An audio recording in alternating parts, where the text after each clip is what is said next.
Mirades utòpiques. Avui parlarem d'Aprendre a parlar amb les plantes, de la Mar Torriols, publicat per Edicions del Periscopi.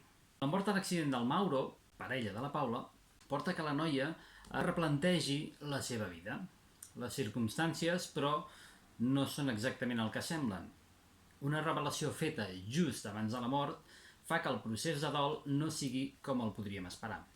A la pèrdua s'hi afegeix l'angoixa de la protagonista per saber coses que els altres no saben i que canvien, en part, la versió d'aquell moment. La Mar Torriols aconsegueix que el lector es converteixi en una mena d'acompanyant de la Paula en aquest dol especial ple d'emocions contradictòries. Ho fa a través d'una prosa lleugera que parla en primera persona i en segona.